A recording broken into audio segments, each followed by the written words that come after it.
टाळाची सेवा नाही. अरे खाली पडलेला टाळ दिसला उचलायचा, गाठ ठेवायची आणि त्याला आसनावर ठेवायचं. ही कीर्तनाची मर्यादा त्या टाळाची केलेली सेवा सांगतो. कीर्तन झालं, उठायचं आणि सगळ्यांच्या आधी महाराजांचे पाय धरायचे आणि मग महाराजाच्या पायातलं पाय तण धरायचं, तिकडे घेऊन घरला जायचं. नाही, सेवा आहे. अरे माणसा उठले, जाटाया उचलायच्या, जाटायांची घडी करायची, मंडप जाळून काढायचा. हे आळंदीचे माझे माऊली आलेले यांची सेवा करायची. अरे चहा असेल, पाणी असेल, येतामती येताव का, जसं जमल जसं घडेल तसं त्यांची सेवा करायची. भजनी आले, भजनी जर दारातून समोरून येऊ लागली, बरोबर दार बडू करायचं का, त्यांची सेवा करावी लागते. चहा पाणी तसं हे गाव करत नाही, मला माहिती. सेवा आता हे पक्वाचा चिखला, ही पक्वाचा चिखला, ही गायनाची कला, हे पावलं, हे विना वाजवणं, हे टाळ, हे शिकण्यासाठी म्हणजे हे ज्ञान आहे एक प्रकारचं. ऐका सांडोळकर, हे काय आहे? ज्ञान. आणि हे ज्ञान मिळवण्यासाठी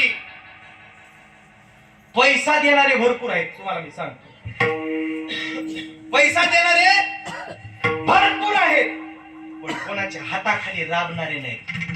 आयत ज्ञान मिळालं पाहिजे. माझे माऊली म्हणतात काळा ज्ञानेश्वरी, जे ज्ञानाचा कुरुटा, याचा थोडा आवाज दिला तुला जाताना 10 रुपये देतो बाबा, मोकळं म्हणतो. हॅलो, आवाज येत नाही. जे ज्ञानाचा कुरुटा, तेथ सेवा हा दारवंटा. ज्ञानोबा काय म्हणले? जर ज्ञान मिळवायचे तुम्हाला काय केलं पाहिजे? हे कोणाही पाहिजे, मला आवाज पाहिजे. काय केलं पाहिजे? सेवा केली पाहिजे. परमार्थात सेवा, आहा संसारात सुद्धा सेवा. हे का मला तुम्हाला सांगायचं, ऐकायला लग्न झाल्यावर बायकोनं नवऱ्याची काय केली पाहिजे?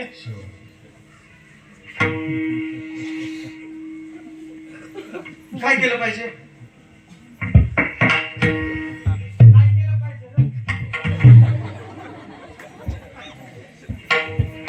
ते म्हणाले आमचं झालं नाही, झाल्यावर सेवा केली पाहिजे. ऐका, सेवेला प्राधान्य देतात, खरी गोष्ट आहे, सेवा केली पाहिजे. पण सेवा कोणाची, कशी, किती, याचं काही चिंतन आपल्याला बघायचं. आपण कुटुंबाची सेवा करतो, आपण संसाराची सेवा करतो, पण ती सेवा आपल्या कामी येत नाही. तुकोबाराचे प्रमाण साक्षीला उशाला ठेवून बोलतो, काळजी करू नका. कसंही मला दादा सांगितलं, तात्याने 3:30 पर्यंत कीर्तन सोडू नको बघा. 4:45 काकडा तुम्ही सुरू करा, मी जातो म्हणलं निघून. 4:45 पर्यंत कीर्तन करणार. ऐका, सेवा कुटुंबाची करतो. कशी? तुकोबाराने गाद्यात छान असा दृष्टांत मांडलाय. माझ्या जीवाचे कान करून ऐक. अजून थोडा पुढचा टप्पा आहे, त्याच्या अलीकडचा. कोंबडे माहित आहेत का?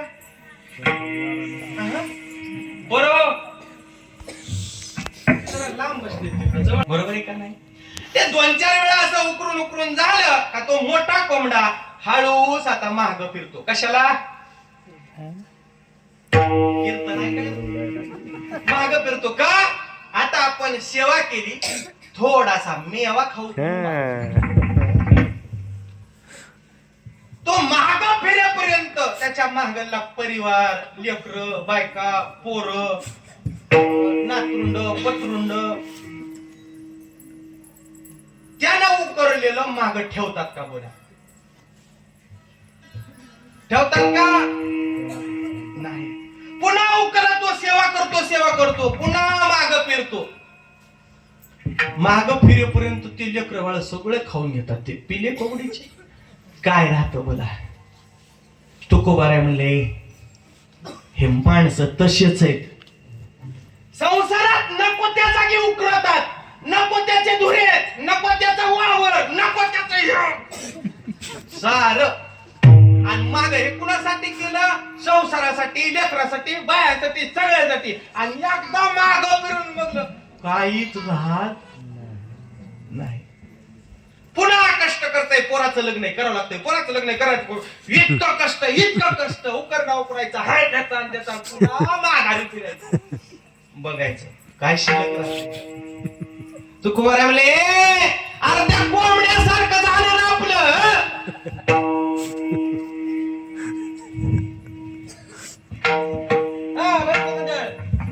कुणासारखं झालं? तू का म्हणले झाली कोंबड्याची परी, कोणाची सारी लावले पुढे जाऊ खरी.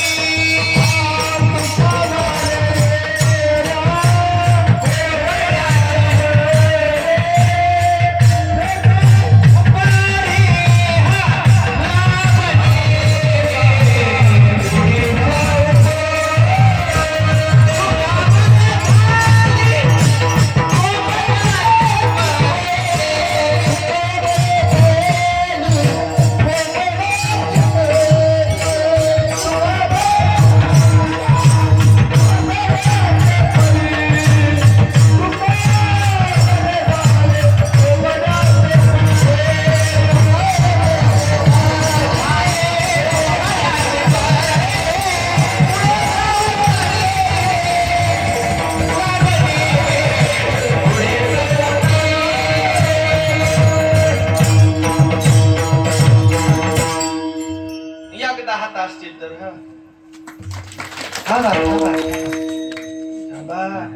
एवढ्या मन मोकळ्यापणाने टाळ्या वाजू नका. मला इथंच घर करून राहावं वाटत.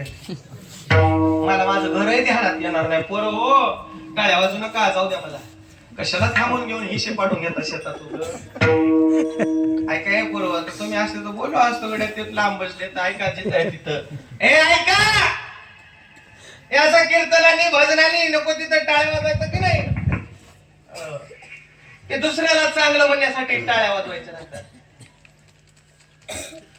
अजून ऐका जरा, बघा हे दुसऱ्याला चांगलं म्हणण्यासाठी आहे का नाही.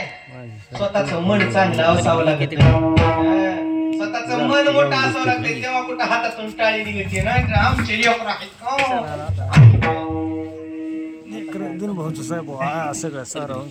आमचे आहेत का वाचायला, तुमचे नाहीत र, पण तुमच्या धर्माचे तर आहेत की नाही बेटाल.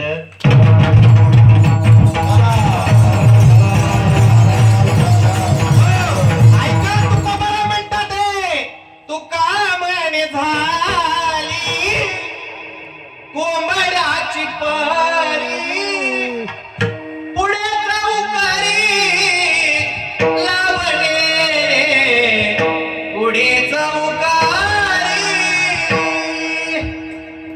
माणसं पुढे उकरत जातात, संसाराच्या माग लाभ बघतात, त्या संसाराची सेवा करतात, माग लाभ बघतात, त्या संसाराची बघतात.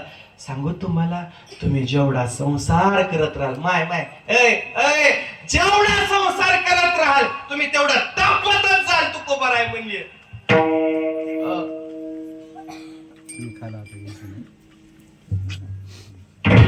संसाराच्या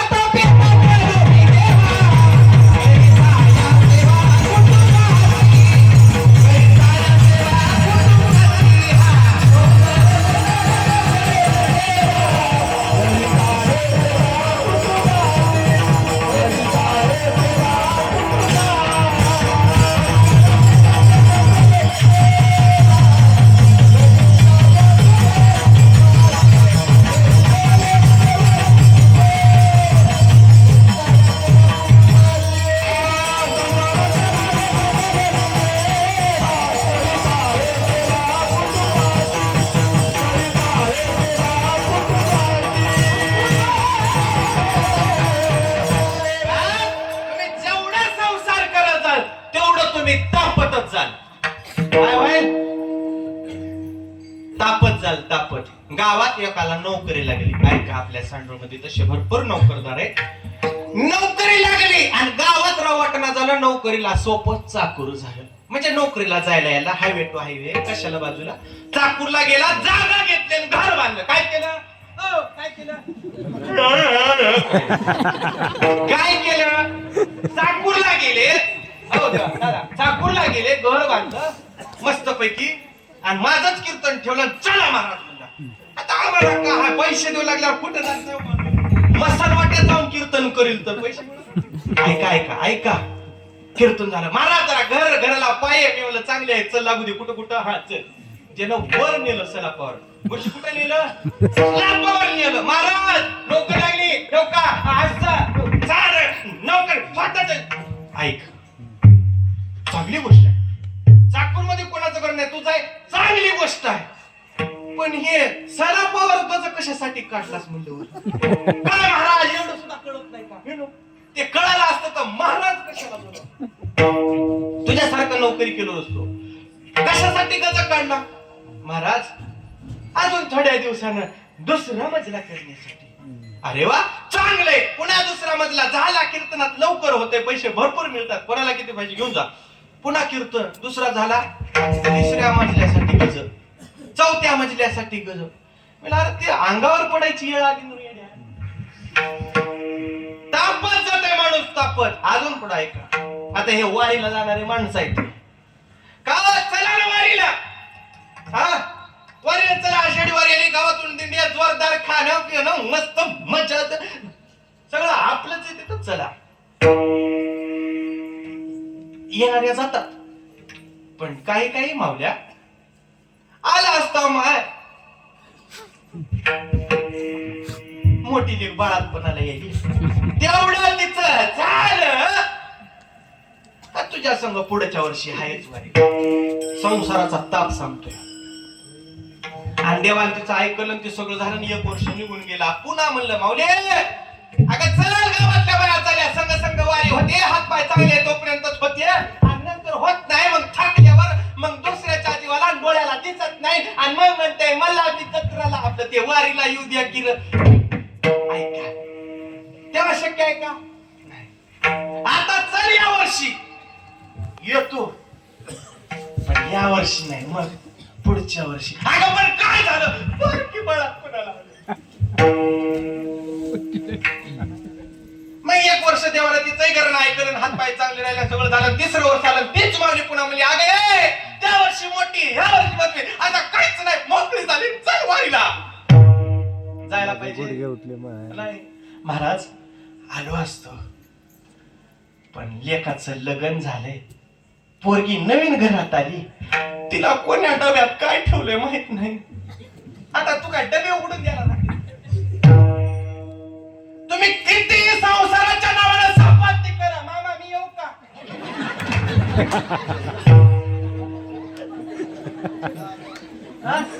जातो काय पाणी आणायला तू सेवा करायला ती. शाबास, तुम्ही वाटता मी काम करतो ना. बरं म्हणा नाही, तुझं चलू दे, तुला कोण आणले त्याच्याकडे बघतो.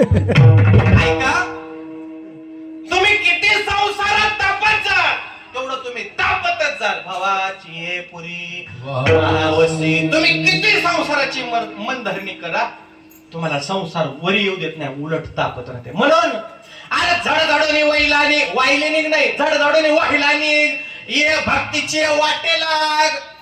अंग झाडून कीर्तनाला निघलं पाहिजे माणसाने. कसं अंग झाडून म्हणजे असं येताना मातीत गोळासायचं, मग असं झाडून अरे चल कीर्तनाला की नाक्याच हो का आलो म्हणलं पाहिजे माणसाने. सुळावर जरी द्यायची तयारी असेल आणि कीर्तनाला चल म्हणलं तर असं एका मिनिटात तोंड चांगलं केलं पाहिजे. आणि कीर्तनात येऊन बसून सुळावर दिल्यासारखं शेजारच्याला प्रश्न पडतो की हा आहे का गेला, हलवून बघावं लागतं. मी सेवा सांगतोय, तुम्ही ज्या कुटुंबाची सेवा करता ते कुटुंब आणि तिची सेवा तुम्हाला वर येऊ देत नाही, पण सेवा केलीच पाहिजे. सेवेशिवाय माणसाच्या जीवनाला गत्यंतर नाही. कोणाकोणाची बरं महाराज कळालं आम्हाला, सेवा कळाली कोणाची करायची ते सांगा. पण मी सेवा किती महत्वाची ते सांगून कोणाची करायची ते सांगतो. ऐका, किती महत्वाची आहे सेवा. माझ्या तुकोबाऱ्याने काय गातेत फारच प्रमाण लिहून ठेवलेत. ऐका, गावात माणसं मेली, गावात त्यांना कुठं नेऊन जाळतात? मंदिरात. शाबास. कोण म्हणलं? कुठं कुठं? ऐका कुठं? स्मशानभूमीत. ऐकी नाही? बरोबर आहे का नाही? हा, शमशान. अरे पण त्यानं 25 लाखाचा बंगला गावात बांधलाय की ना, स्मशानात नेतात. कळालं ना? आता ऐका. बरं, मेल्यावर नेऊन जाळतात का जिवंतपणी? नाही, तुम्ही हसून सांगा, फसून सांगा, कसं सांगायचं तसं सांगा, पण 11 पर्यंत सांगा. 11ला सांगत असताना 11 म्हणजे झालं. ऐका, हे माय आपला विषय ह्याच्यातच राहून जाईल. बरं, अजून एक प्रश्न. माणूस जिवंतपणे मड असतो का मेल्यावर मड? बोला. एवढं विचार करण्यासारखं काय? मेल्यावरच मड राहते ना, आहे की नाही? मेल्यावर मड. कळालं ना? मेल्यावर. हे माय बोल, मेल्यावर मड. मेल्यावर मड, बरोबर आहे का नाही? आता चालत्या बोल. आता एक माईक तिला दे. काय बरोबर आहे. जिवंत माणसाला मड म्हणजे राग येते का नाही? बोला. येते की नाही? माझे तू कोबाराय सुद्धा मडच म्हणले तू. पण कोणाला? जी सेवा